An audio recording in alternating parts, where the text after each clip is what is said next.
মানে ডিগ্রিগত জায়গা থেকে দেখতে হয়। হ্যাঁ, রাহু বলছে তুমি খেতে পারো, আরো খাও, দিলে তোমার মুখ থেকে বাজে কথা বের করবো আমি। এখনো সেই জায়গায় আমি তোমাকে নিয়ে যেতে পারিনি। আমি রাহু, আমাকে ক্ষমা করো, আমার চরিত্র এখনো তোমার কাছে প্রকটভাবে পর্যবেসিত করতে পারলাম না।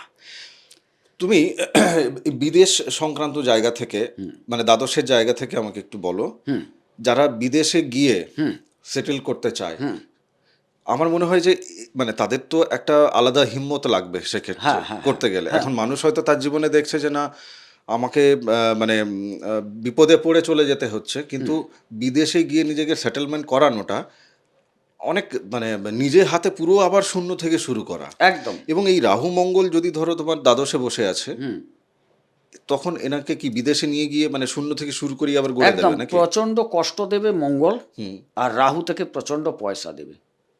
কিন্তু অঙ্গারক যোগ, একটা কথা আছে কি জানো, অঙ্গার শতধৌতেন মলিনত্ব ন যায়তে। আচ্ছা, মানে শত ধুলেও মলিনতাটা যাবে কয়লার না। সেই কালো রং অতএব যাবে না। সেই যেরকম আলোর পেছনে পেছনে ছায়া ধাওয়া করে না, ব্যাপারটা সেই রকম। তাইলে এই মলিনত্বটাকে কিছুটা হলেও কাটাতে হবে। আজকের মূল এপিসোড শুরু করার আগে আপনাকে মা নর্মদার কৃপা আপনি কি করে পাবেন আপনাকে আমি জানাতে চাই। আপনি যদি প্রতিদিন ত্রিকাল এই নর্মদাষ্টকম পাঠ করেন, আপনি মায়ের কৃপা পাবেনই পাবেন। মায়ের কৃপা আপনার উপর বর্ষিত হবে। ফ্রি অফ কস্ট নর্মদাষ্টকম পাওয়ার জন্য হোয়াটসঅ্যাপে আপনি আমাকে লিখুন আপনার নাম এবং ঠিকানা দিয়ে, যে পিডিএফ বই চাই, আমি আপনাকে পাঠিয়ে দেবো সঙ্গে সঙ্গে। এই পিডিএফ বই আপনি প্রতিদিন 5 জনকে শেয়ার করুন। আসুন আজকের মূল এপিসোড শুরু করা যাক। নমস্কার, নর্মদে হর। শিবকুণ্ডা মা নর্মদাকে প্রণাম জানিয়ে শুরু করছি আজকের এই আলোচনা। আজকের আলোচনায় আমরা কথা বলবো অঙ্গারক যোগ নিয়ে। মঙ্গল এবং রাহু একত্রে জন্মছকে যেখানে বসে আছে সেখান থেকে সে কী প্রভাবটা দেবে। অঙ্গারক এই যে যোগ, এই যোগ শুভ এবং অশুভ দুটিই কিন্তু প্রভাব বিস্তার করে এবং সারা জীবন ধরেই প্রভাব বিস্তার করে। যে কোনো জ্যোতিষীর কাছ থেকে যারা এর আগে গণনা করেছেন এবং প্রতিকারও নিয়ে নিয়েছেন, তাদের আজকের এই এপিসোড তাদের কাছেও গুরুত্বপূর্ণ। কারণটা কেন? কারণটা হচ্ছে যে অঙ্গারক যোগের ফল বা বিড়ম্বনা সেটা কিন্তু তারা এখনও পায়, সমাধানটা তাহলে ঠিকমতো হয়ে ওঠেনি, এমনও কিন্তু আছেন অনেকে। এবার এটা আমি এতটা স্থিরভাবে কি করে বলছি? আমরা শুধু পণ্ডিত এটা বোঝানোর জন্য বলছি না। ধরুন আমাদের এখানে যে ক্লায়েন্ট আপনারা যোগাযোগ করেন, 100 জনের মধ্যে 70 জন তাদের কিন্তু রেমেডি করা আছে, এর আগে তারা রেমেডি করেছেন। তারপরেও একাধিক আরও অন্যান্য জ্যোতিষীর তাদেরকে শরণাপন্ন হতে হচ্ছে। তাহলে সমাধানটা হলো কি করে, পার্মানেন্ট সলিউশনটা হলো কি করে? তো আমি সেই জায়গা থেকে বলছি যে যাদের মানে পার্মানেন্ট সলিউশন হচ্ছে না তারাও দেখবেন। গোবিন্দদা, অঙ্গারক যে যোগ, এই অঙ্গারক যোগটা ঠিক তৈরি হয় কি করে? মঙ্গল এবং রাহু একত্রে যে জন্মছকে বসছে যে কোনো একটি জায়গায়, মানে এই যোগটাকে কেন অঙ্গারক বলা হচ্ছে বা এর গুরুত্ব কোথায় আছে সেই জায়গাটা জানবো। সিংহ লগ্ন সাপেক্ষেই আমরা কথা বলবো বেশি, রাশি সাপেক্ষে সামান্য মিল আপনারা পাবেন। আচ্ছা, প্রথমে একটু সাধারণভাবে বলে নিই। হ্যাঁ। মঙ্গল হচ্ছে একটা অগ্নিকারক গ্রহ। রাহু হচ্ছে বায়ু তত্ত্বের গ্রহ। একটা আগুন চলছে, সেই জায়গায় যদি বায়ু প্রবাহিত হয় বেশি, আগুনটা আরো দাউ দাউ করে জ্বলে। অর্থাৎ দাহ্য বস্তুটি তখন ভালো করে পোড়ায়, অর্থাৎ জাতক যার কুণ্ডলিতে ঘটে, যে ঘরে ঘটে, সেই জায়গাটা তখন পোড়াতে শুরু করে। এই পোড়ানোটা থেকে যদি কিছু ভালো দিয়ে পোড়াও, হ্যাঁ, ভালো কিছু বেরিয়ে আসবে। যদি খারাপ কিছু পড়ে, খারাপ কিছুই বেরিয়ে আসবে। কথাটা বোঝা গেল? না, আরেকটু ডিটেলস আরো একটু বলি। এই যে জ্বলছে, কেন জ্বলছে, কার কারণে জ্বলছে, এই জ্বলা থেকে আমি কোনো ভালো জায়গায় যেতে পারবো কিনা, কোনো পথ আছে কিনা, আগুনটা তো জ্বলছে। আরে বাবা, ঘর পোড়া আগুনের দুখানা আলু ফেলে দাও, সিদ্ধ হয়ে চলে আসবে, এটাই তখন লাভ। একটা কথা বলছি, একটা জায়গায় আগুন লেগে গেছে, তুমি 2-4খানা আলু ফেলে দিলে, দিয়ে সেটাকে বের করে আনলে, দিয়ে তুমি খেয়ে নিলে, তখন দেখা গেল যেটা পুড়ছে সেটা ক্ষতি হলেও আলুটা সেদ্ধ করতে পারলে এটা তো তোমার প্রফিট। হুম, আমি এটা উদাহরণ উদাহরণ দিচ্ছি, দিচ্ছ, মানে উদাহরণ। খুব মানে খারাপের মধ্যেও ভালো আছে, কিছু ভালো করে নিতে হয়, থাকে না, আচ্ছা, করতে হয়, করতে হয়। খুঁজে বের করতে হয়। দেখো, আমি মঙ্গল এবং রাহুকে তোমার কথা শুনে যেটুকু বুঝতে পারছি, আমি জানি না ওনারা কি বুঝতে পারছেন, ওনারা কমেন্ট বক্সে লিখলে আমি বুঝবো সেটা। এটা একটা এনার্জি। হ্যাঁ, মঙ্গল সেটা হচ্ছে অগ্নিতত্ত্বের জায়গা থেকে আছে, রাহু হচ্ছে তোমার, তুমি যেটা বলছো বায়ুতত্ত্বের জায়গা থেকে আছে। তো এই যে পুরো যে এনার্জিটা, এটা কিন্তু অনেকটা বেশি strong energy, high energy. High energy. এবার এই হাই এনার্জিটাকে যার জন্মছকে যেখানে যেখানে আছে, ধরুন আমি সিংহ লগ্নের একটা কাল্পনিকভাবে এখন ধরে নিচ্ছি যে এনাদের ষষ্ঠ ঘরে রাহু মঙ্গল একত্রে বসে অঙ্গারক যোগটা তৈরি করছে। তাহলে ষষ্ঠ ঘর থেকে তুমি এবার আমাকে একটু বোঝাও, ওনাদেরকেও বোঝাও যে রোগ রিপু ঋণের যে জায়গা, আবার ষষ্ঠ ঘর থেকে তোমার কর্মপ্রাপ্তিরও জায়গা দেখা যায়, তো সেই কর্মটা আমরা এখন দরকার নেই। রোগ রিপু ঋণের জায়গা থেকে ওই জায়গাটায় অঙ্গারক যোগ তৈরি হয়ে ঠিক এনার্জিটা ওনাকে কি দেবে? আচ্ছা, খুব ভাবো, এখানে কিন্তু মঙ্গল উচ্চ ষষ্ঠ ঘরে। ষষ্ঠ ঘরে। বেশ।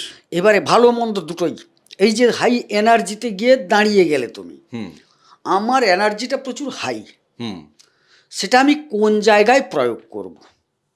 খারাপ ভালো তো আছে, একটা ঘরে অনেক খারাপ আছে, অনেক ভালো আছে, কথাটা বুঝবে। এই ষষ্ঠ ঘর নিয়ে আলোচনা করছি। এবারে মনে করো এটা ঋণের ঘর, তুমি যদি কোনো বিষয়ে ঋণ গ্রহণ করতে শুরু করো, সেটা বাড়াবে রাহু, মানে তুমি মহাঋণী হয়ে পড়বে। কিন্তু তুমি যদি ঋণ জাতীয় কাজের সাথে যুক্ত হও, ঋণ দেওয়া নেওয়া কোনো কাজ, সেই জায়গায় যদি যুক্ত হও, সেখানে তুমি তোমার পারফরমেন্স দেখানোর জায়গা পেয়ে যাবে। বোঝা গেল? আর একটু এটাকে একটু সহজভাবে মানে আমি যেটা বুঝছি সেটাকে একটু রাখি। হ্যাঁ, অবশ্যই। ধরো আমি নিজে ঋণ নিচ্ছি, হ্যাঁ, তাহলে আমি সেক্ষেত্রে মহাঋণী হয়ে পড়ছি, হ্যাঁ, কেননা আমার ষষ্ঠ ঘরে রাহু মঙ্গল আছে। অবশ্যই। এবার আমি এমন একটা কোনো কোম্পানিতে বা নিজেই একটা কোম্পানি চালু করলাম যেখানে আমি লোককে ঋণ দেব, মানে পয়সা সুদে খাটানো, যে কোনো একটা, ঠিক আছে, বা কোনো কোম্পানি, তার আমি মার্কেটিংয়ের জায়গায় যোগ দিয়ে দিলাম, তাহলে তখন কিন্তু আমার হাত ধরেই ঋণ প্রচুর লোকে নেবে, নেবে। আমি সেখান থেকে কমিশন গেইন করব। একদম। এইখানে কয়েকটা সূত্র মানতে হয়। আচ্ছা। মানে এটা তো খুব সহজে বলে দিলাম, কিন্তু অঙ্গারক যোগ একটা কথা আছে কি জানো? অঙ্গার শতধৌতেন মলিনত্ব ন যায়তে। আচ্ছা, মানে শত ধুলেও মলিনতাটা যাবে কয়লার না। সেই কালো রং অতএব যাবে না। সেই যেরকম আলোর পেছনে পেছনে ছায়া ধাওয়া করে না, ব্যাপারটা সেই রকম। তাইলে এই মলিনত্বটাকে কিছুটা হলেও কাটাতে হবে। এই জায়গায় মলিনত্বটা কে নিয়ে আসছে? মঙ্গলের তো উচ্চ ঘর, রাহু কিন্তু এখানে খুব খারাপ ফল দেন মকরে। তাইলে মলিনত্বটা এক প্রকার নিয়ে আসছে কে? রাহু নিয়ে আসছে। তো আমাকে আগে ভাবতে হবে এই যে রাহু আর মঙ্গলের অবস্থান গত কি পার্থক্য আছে, কে শক্তিশালী অবস্থানে আছে সেটা দেখার দরকার আছে, কতটা শক্তিশালী অবস্থানে আছে সেটা দেখার দরকার আছে, সেখানে কোনো প্রতিকারের প্রয়োজন আছে কি না দেখার দরকার আছে। যদি প্রতিকারের প্রয়োজন নেই, আপন গতিতেই তিনি গিটার বাজাতে পারবেন। যদি প্রতিকারের প্রয়োজন আছে, তাইলে সুনির্দিষ্ট গিটার, সুনির্দিষ্ট শিক্ষক, সুনির্দিষ্ট যাবতীয় পরিবেশ দরকার হবে, সেটা তৈরি করতে হবে। এখন ঘটনাটা হচ্ছে ভাই, টাকের দোষ কি টিকির দোষ কি ফুলের দোষ, আগে সেটা বিচার করার দরকার আছে।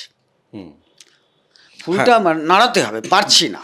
হ্যাঁ, আচ্ছা, এটা গেল তোমার ধরো ঋণের জায়গা থেকে হলো। রোগ মানে রোগের জায়গা থেকে এক্ষেত্রে ষষ্ঠে, হ্যাঁ, অঙ্গারক যোগের জায়গা থেকে, তাহলে রোগ কি কি ও ক্ষেত্রে আসতে পারে বা রোগ মুক্তি হবে কি করে? বাহ, কেন রোগ রিপু ঋণের জায়গা না? একদম বলি। এই জায়গাটি প্রথমত ভাবতে হবে শনির ঘর। শনির ঘর, রাহু বসে আছেন এখানে। আমি দেখব মঙ্গল যেহেতু উচ্চ, ততটা ক্ষতি করবেন না, তাইলে ক্ষতিটা করবেন কে? রাহু করবেন। তাইলে হাড় ভাঙতে পারে, নার্ভের সমস্যাটা আরো বেশি পরিমাণ হতে পারে। অবশ্য শনির অবস্থানটা বিবেচনার দরকার আছে। হ্যাঁ, কোনো কারণে যদি না, মঙ্গল উচ্চ হলেও তুমি খুব খারাপ জায়গায়, দুর্বল অথচ মানে দুর্বল বলতে কি জানো, নক্ষত্রটা খারাপ পেয়ে গেলেন, ডিগ্রিটা একদম নেই, ইত্যাদি ইত্যাদি যদি ঘটে যায় সেই জায়গায়, বা কারো খারাপ দৃষ্টি মঙ্গলের উপর পড়ে আছে, তার শত্রু গ্রহের দৃষ্টি, ইত্যাদি ইত্যাদি আরও যদি কিছু খারাপ ঘটে থাকে, তাইলে সেখানে কিঞ্চিত ব্লাড সমস্যা আসতে পারে, না হলে ব্লাডের সমস্যা আসার সম্ভাবনাটা কম, বরং ব্লাড ঝরার সমস্যাটা বেশি। আচ্ছা। মানে চিরাচরিত রক্তক্ষয়ী রোগের তুলনায় হঠাৎ রক্তপাত, অপারেশন, এই যোগ আসতে পারে। হুম বোঝাতে পারলাম জিনিসটা? হুম এই হচ্ছে রোগ মূলত। রোগের জায়গাটা। আচ্ছা, তুমি চতুর্থ ঘরটায় একটু ঘর বাড়িতে মানে যাতে সেই জায়গাটাকে নিয়ে একটু দেখো, গাড়ি বাড়ি ইত্যাদি ইত্যাদির যে জায়গাটা চতুর্থ ঘর, ওই জায়গায় অঙ্গারক যোগ কি দিচ্ছে? একদম ওইখানে যদি চতুর্থে হয়, গাড়ি বাড়ি কেনার দিকে মঙ্গল প্রচুর সাপোর্ট করে দেবে। গাড়ি কিনতে পারেন, বাড়ি কিনতে পারেন, সব কিছুই। শুধু একটি কথা বলবো, অতিশয়টা করতে যাবেন না, তাইলে ক্ষতি হয়ে যাবে। রাহু ওখানে বসে থাকলে ক্ষতি, বসে তো থাকছেই ক্ষতি। আপনি যদি মনে করেন আমার বাড়িতে গাড়ি কিনেছি, আমি নিজে ড্রাইভিং করব, আপনার ড্রাইভিংয়ের গতিটা এমন করবেন আপনি যেখানে গাড়িটা অ্যাক্সিডেন্ট করবে। আপনি হয়তো এমন একটা ব্যবসার রিস্ক নিলেন ওই গাড়ি থেকে, অতিরিক্ত নেওয়ার ফলে আপনি ক্ষতিগ্রস্ত হয়ে যাবেন। মঙ্গল কিন্তু ক্ষতি করছে না, রাহু ক্ষতি করে দিচ্ছে। সেক্ষেত্রে রাহুর প্রতিকার করে দিলে পরে তখন জিনিসটা ঠিক না, ওইখানে যে একটু গল্পটা বললাম, টাকের দোষ না টিকির দোষ না ফুলের দোষ। আচ্ছা, সেটা ডিগ্রিগত জায়গা থেকে এক কথায় দেখতে হবে যে কি কেন ফুলটা নড়ছে না, মানে কাজটা হচ্ছে না, তো আমার মাথাটা ঠিক আছে কিনা দেখতে হবে, মানে এই ঘরটা। তারপরে দেখা যাবে এই জায়গার উপর কে কে বসে আছে, মানে টিকিটা ঠিক আছে কিনা, তারপর ফুলটা ঠিক আছে কিনা। দিলে তো সবাই নড়বে, মাথাটা নাড়ালে সব নড়বে। ফুলটা না যদি দাও, তাহলে টিকি আর মাথা নড়ছে, ফুল আর নড়ছে না, এরকম ব্যাপারটা ভাবতে হবে সবটাই। বুঝতে পেরেছি। না, এইবার শুধু আর ব্যাখ্যায় যাব না, না ব্যাখ্যা আমি মানে কমপ্লিট, আমার মাথা কমপ্লিট হয়ে গেছে ব্যাখ্যায়। এবার শুধু আমি ফল জানতে থাকবো বাকি সমস্ত ঘরগুলো। লগ্নে বসে থেকে কি কি ফল দিচ্ছে? বললাম তো, লগ্নে বসে থাকলে উগ্রতা তীব্রতা বৃদ্ধি করে দেবে। হ্যাঁ, এবারে কিছু ঋণ চলে আসতে পারে, কিছু আইনি ঝামেলা ঢুকে যাওয়ার সম্ভাবনা কম বেশি করে আসতে পারে, এখানে আসার সম্ভাবনা প্রবল। রক্তপাত যোগ এবং অতিরিক্ত হিম্মত সাহস দেখাতে গিয়ে বিবিধ সামাজিক ঝামেলায় জড়িয়ে পড়ার সম্ভাবনা প্রবল। আচ্ছা, মানে লগ্নে থাকলে মানে শরীর এবং মনের উপর এই ক্ষেত্রে এফেক্ট দিচ্ছে। হ্যাঁ। আচ্ছা, তুমি সপ্তম জায়গায় কি কি ফল পাবে বলো? কেননা অনেকের ক্ষেত্রে আমি দেখেছি জন্মছক তো আসে, আমি যখন ঘাঁটছিলাম পুরনোগুলো দেখছি যে সেক্ষেত্রে বিবাহিত জায়গায় আইনত যে ঝামেলা, একদম পুরো বাধা, কনফার্ম জিনিস একদম। এবং ওনাদের পার্টনার পালিয়ে যেতে পারেন, বাড়ি ছাড়তে পারেন, অতি উগ্রতা দেখাতে পারেন অন্যান্য, হ্যাঁ অতি, বা পরিবারের উপরে, ওনার উপরে মানে সেখান থেকে আবার পরিবার চলে আসছে। এমন কি খুব যদি রাহুর পজিশন খারাপ থাকে, উনি পার্টনারের উপর আঘাত হানার যোগ প্রবল। আচ্ছা, মানে অনেক পরিবারে মারধর হেন তেন হয়, কিন্তু সেই ঘটনা পর্যন্ত ঘটতে পারে, মালিক মুকদ্দমায় যেতে পারে, বহুবিধ রক্তপাত হয়ে যাবে স্বামী স্ত্রীর মধ্যে, মারপিট হয়ে। তোমার ব্যবসা বাণিজ্যের জায়গাটা কি আছে? হ্যাঁ, ব্যবসা বাণিজ্য খুব একটা খারাপ বলবো না, যদি দেখা যায় উনি রাহু রিলেটেড ব্যবসাটা করেন কম বেশি করে, তাইলে অনেকটা ভালো যায়। তবে এখানে শনির অবস্থান, শনির ঘর, শনি যদি ভালো জায়গায় থাকেন সেই ক্ষেত্রে বলবো চর্মজাতীয় ব্যবসা। হ্যাঁ, কারণ শনি রাহুর সম্পর্কটা খারাপ নয়। হ্যাঁ, চর্মজাতীয় ব্যবসা, লৌহ জাতীয় ব্যবসা, খনিজ পদার্থ জাতীয় ব্যবসা, খনি দ্রব্যের ব্যবসা, হ্যাঁ, এই সব কিছু, computer, laptop, camera, photography, electric, এই জাতীয় ব্যবসাগুলো করতে পারেন। তবে একটা কথা, অঙ্গারক যোগ মানে প্রথমেই বলে দিয়েছি, হ্যাঁ, মানে হবে কিন্তু থেমে যাবে, পুড়ে ছাই হবে। হ্যাঁ, এটা হচ্ছে ওটাই সাবধান, মানে ওটাকে অতিক্রম করতে হবে। কিন্তু মানে এনার্জি, হাই এনার্জি, সোজা কথা, যাই করবে তত্তর করে উঠে যাবে একদম। আর পড়লে যে পড়াটা পড়বে সেটা ঘুরে ঘাস খাওয়ার জায়গা নেই। হ্যাঁ, বুঝতে পেরেছি। আচ্ছা, তুমি এবার চলে যাও একটু তৃতীয়, চলে যাও ভাই বোনেদের সাথে যে সম্পর্কের যে জায়গাটা, হ্যাঁ, বা তৃতীয় ঘর থেকে কি কি ফল দিতে পারে? না, খুব একটা খারাপ নয়।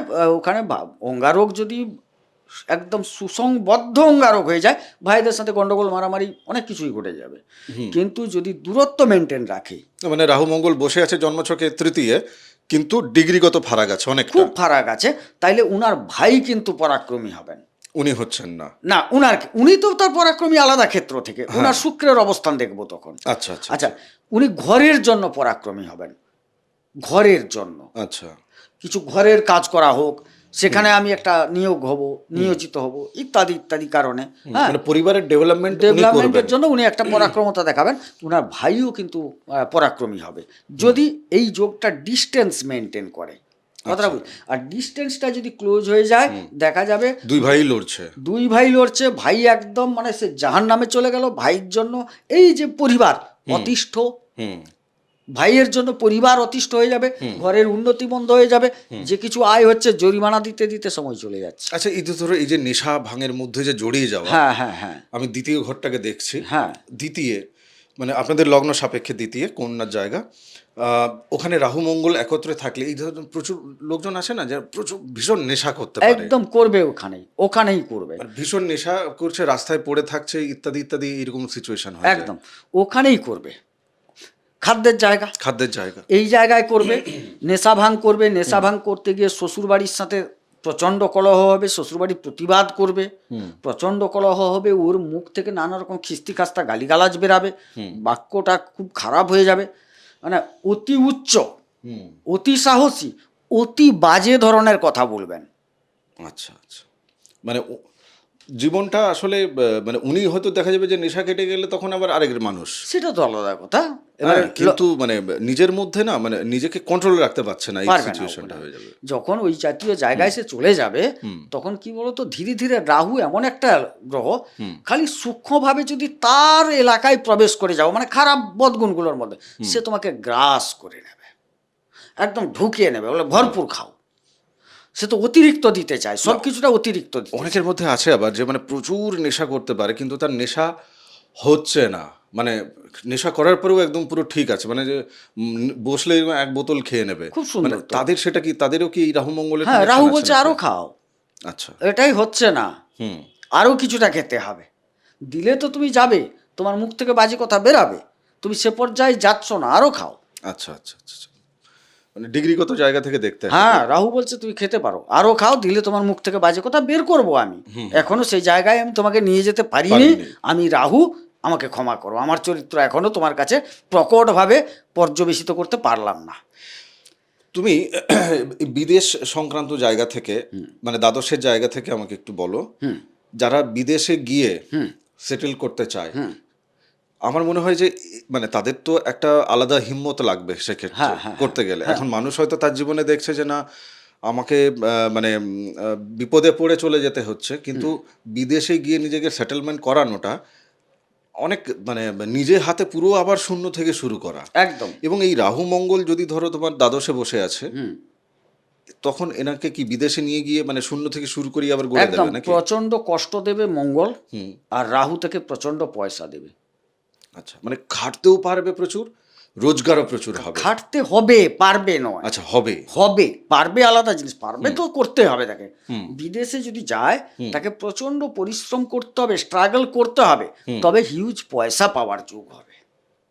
আচ্ছা, মানে টাকাও রোজগার হবে, পরিশ্রমও হবে। দেখা গেল উনি ভালো টাকা ইনকাম করছেন, কিন্তু যেসব সংস্থায় কাজ করছেন তারা কিন্তু বলছে না, কাজ আপনাকে করতেই হবে, আরো করুন, আরো করুন, বা কঠিন কাজ দেওয়া হলো, সেটা তোমাকে তুলতে হবে।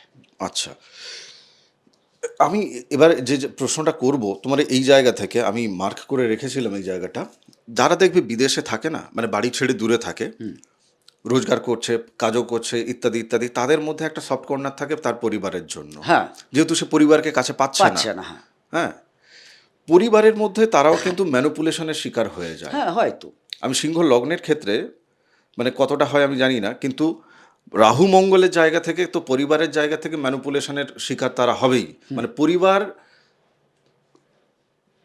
তার সাথে কিন্তু জাস্টিস করছে না, মানে এই জায়গাটা কেন হয়ে যায়? ঘটনা হচ্ছে, পরিবারের অধিপতি হচ্ছে কে? মঙ্গল। মঙ্গল তিনি দ্বাদশে বসে গেছেন, দ্বাদশ নিয়ে আলোচনা করছেন, দ্বাদশেই আছি আমি এখন। তার মানে তিনি কিন্তু যথারীতি পরিশ্রম করছেন, সবকিছু করছেন, উপার্জন করছেন, যাবতীয় যা করে যাচ্ছেন, কিন্তু দ্বাদশে মঙ্গল নিচস্থ, এক্ষেত্রে তিনি কিন্তু মাঙ্গলিক পর্যায়ে চলে আসছেন। হ্যাঁ, মাঙ্গলিক মানে এখানে কি জানতো, তার গ্রহণযোগ্যতা কিছুটা হলেও কমে যায়। আচ্ছা, মানে আমরা ওই যে ভৌমযোগের যে এপিসোডগুলো ওখানে করেছিলাম দেখবে ওই জায়গাটা দেখো, পরিবারে তুমি সপ্তমে একটা মাঙ্গলিক হয়ে গেল, সপ্তমে তো মাঙ্গলিক, তার মানে কি স্ত্রীর কাছে গ্রহণযোগ্যতা কমছে। আচ্ছা, এক্ষেত্রে মানে পরিবার তো তাদের কাছে অলরেডি তাইলে গ্রহণযোগ্যতা তাইলে কমে যাচ্ছে। গ্রহণযোগ্যতাকে যে কোনো কারণে তুমি যতই ইনকাম করো, যত কষ্ট মানে করো, যতই তুমি পরিবারের জন্য করো, তুমি কিন্তু সেই জায়গাটা থেকে যে খুব সুনাম গদগদ তোমার প্রতি তা নয়, বরং পয়সা নেওয়ার জন্য যতটুকু ভান দেখানো তা দেখানো হবে। তো মানে এনার তাহলে থট প্রসেস কি হবে, মানে এনার কি হতে হবে, মানে এনার মানসিক যে জায়গাটা সেটা কি হতে হবে, যে ঠিক আছে ভাই আমি বাইরেই থাকি, বাইরেই নিজেকে ডেভেলপ করি, পরিবারের প্রতি আমার একটা নির্দিষ্ট কর্তব্য সেটা আমি করতে থাকি একটা সীমারেখার মধ্যে। একটা কথা বলি, হ্যাঁ। ওখানে থাকা মানে তোকে বাইরে যেতেই হচ্ছে, কর্মসূত্রে দ্বাদশে যেতেই আছে বলে, হচ্ছে। হ্যাঁ। আর যদি কর্মসূত্রে যাবেন না বলেন, তাইলে তাকে জেল যেতে হবে। আচ্ছা। এটা আছে, যেতে হবে বাড়ি থেকে। আচ্ছা আচ্ছা আচ্ছা আচ্ছা। হ্যাঁ, যে কোনোভাবে বাড়িটাকে ছাড়তে হবে, হ্যাঁ। কিছুদিনের জন্য হলেও। অতএব আমি বলি কি, বাড়ি যখন ছাড়বো, ছাড়তে হবে, কথাটা লিখে রাখুন, ছাড়তে হবে। তো বাড়ি যখন ছাড়বো তখন একটু ভালো কাজের জন্য ছাড়ি না। হ্যাঁ, আচ্ছা।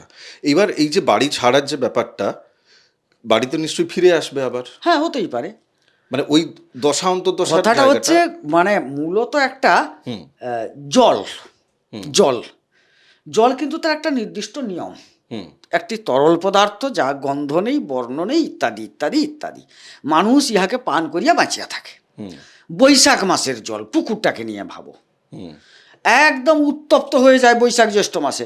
তুমি সেই জলে নেমে পড়েছ, চ্যাঁক করে মেরে দিচ্ছে। যারা পুকুরে চান করেন দেখবেন অনেকক্ষণ জলটাকে এরকম এরকম করে নিচে ঠান্ডা জলটা বার করার চেষ্টা করছে, তারপর চান করছে। আবার চলে যাও পৌষ মাসের জল, ঠান্ডা, নামার আগে 7 বার ভাবতে হচ্ছে পাটা দেবো কিনা দেবো কিনা। মানে দর্শনই স্নান হয়ে যাচ্ছে অনেকের। ব্যাপারটা এরকম। তাহলে জল কিন্তু জলই। হ্যাঁ। এবার প্রশ্ন হচ্ছে তার স্থান কাল পাত্র ভেদে, মানে ওই জায়গাটায় পরিবেশ ভেদে, তাকে আবহাওয়া, তাকে হ্যাঁ। ভাবতে হবে হুম যে তার করণীয়টা কি। হুম কথাটা বোঝো, সেটার জন্য স্থান কাল পাত্র তো উনি ভাবতে পারবেন না।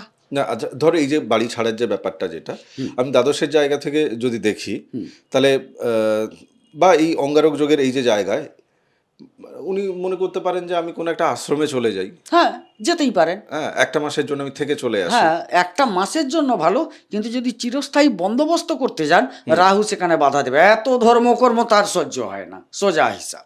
হ্যাঁ, রাহু সেখানে সাপোর্ট করবে।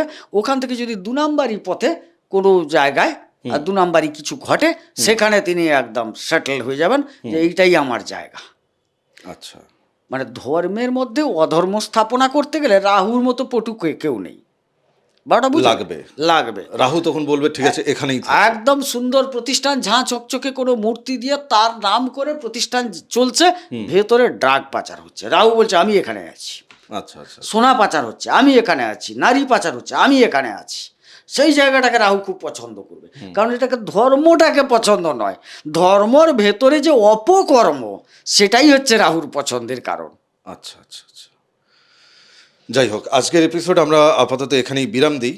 যাদের অঙ্গারক যোগ সম্পর্কে আরও জানার আছে, মানে যাদের জন্মছকে রাহু মঙ্গল একত্রে আছে জানেন, তো তারা যোগাযোগ করতে পারেন আপনার জন্মছকটা দেখানোর জন্য, বিচার করানোর জন্য। বাদবাকি তপভূমি নর্মদা, মা নর্মদার মাহাত্ম্য কথা অডিও সিরিজ 365 এপিসোড এই চ্যানেলে আমি আলাদা প্লেলিস্ট করে রেখেছি। প্রত্যেকটা এপিসোডেই বলি মা নর্মদা সম্পর্কে আপনারা জানতে পারবেন, তার মাহাত্ম্য কথা। এবং নর্মদাষ্টকম যদি আপনি পাঠ করেন তাহলে আরও ভালো হবে, আপনার এই জায়গাগুলোতে আরও সুবিধে হবে, জীবনের ব্যালেন্স আসবে অনেক কিছুতে। চ্যানেল সাবস্ক্রাইব করে নিন। আগামী এপিসোডে দেখা হচ্ছে। নমস্কার। নর্মদেহার। নর্মদে হার।